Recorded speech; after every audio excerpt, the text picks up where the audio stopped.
বাংলা গানের জগতে তিনি ছিলেন এক উজ্জ্বল নাম।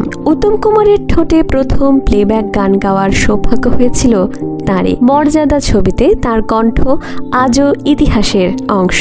সেই সময়ের অন্যতম জনপ্রিয় এবং বেস্ট সেলার শিল্পী হয়েও একদিন তাকে শুনতে হয়েছিল অবাক করা কথা। সুরকার নচিকেতা ঘোষ কিছুতেই তাকে দিয়ে রোম্যান্টিক গান গাওয়াতে রাজি নন, অথচ গান দুটি লিখে ফেলেছিলেন স্বয়ং গৌরীপ্রসন্ন মজুমদার। পুজোর গান হিসেবে রেকর্ড বেরোনোর সব প্রস্তুতিও প্রায় সম্পূর্ণ, কিন্তু বাধা হয়ে দাঁড়ালো এক অদ্ভুত কারণ। 1969 সালে তার গাওয়া একটি রোম্যান্টিক গান পুজোয় বিরাট হিট হওয়ার পর শিল্পী ঠিক করলেন পরের বছরেও একই ধরনের গান গাইবেন। সেই সময় শিল্পীরা নিজেরাও অনেক সময় গান বেছে নেওয়ার সুযোগ পেতেন, যদিও শেষ সিদ্ধান্ত থাকত সুরকারের হাতেই। তাই গৌরীপ্রসন্ন বাবুর লেখা দুটি সুন্দর রোম্যান্টিক গান নিয়ে তিনি পৌঁছে গেলেন নচিকেতা ঘোষের বাড়িতে।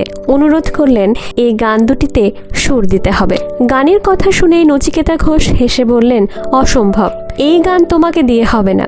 শিল্পী অবাক, হতাশ গলায় বললেন, কেন? গতবার তো এই ধরনের গানই খুব জনপ্রিয় হয়েছিল। কিন্তু নচিকেতা ঘোষ নিজের সিদ্ধান্তে অনড়।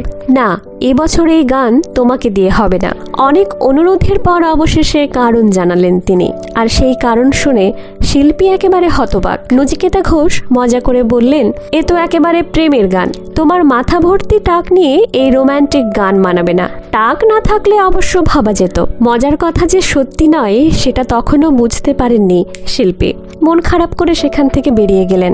কয়েক ঘন্টা পরে নচিকেতা ঘোষ তখন ঘরে বসে সুর তৈরির কাজে ব্যস্ত। হঠাৎ জানলার বাইরে থেকে একটি অচেনা মুখ উঁকি দিয়ে বলল, এই দেখুন, এবার হবে তো? চমকে গিয়ে জানলার কাছে এগিয়ে যান নচিকেতা ঘোষ। দেখেন সেই শিল্পী দাঁড়িয়ে আছেন ঠিকই, কিন্তু মাথার টাক উধাও। হাসি মুখে শিল্পী বললেন, নিউ মার্কেট থেকে এই উইকটা কিনে আনলাম, এবার তো টাক ঢাকা গেছে, এখন গানটা গাওয়া যাবে তো? এই কথা শুনে নচিকেতা ঘোষ সহ ঘরে উপস্থিত সবাই হেসে উঠেছিলেন। পরবর্তীকালে নির্মলা মিশ্র এক সাক্ষাৎকারে বলেছিলেন, ওই ঘটনার পর থেকেই দাদা নিয়মিত উইক পরা শুরু করেছিলেন। 1969 সালের সুপারহিট চলোরিনা ক্যাসোরিনার পর নীলাঞ্জনা গানটিও দারুণ জনপ্রিয় হয়েছিল, আর সেই গান গাইতে এসেছিলেন তিনি উইক পরেই।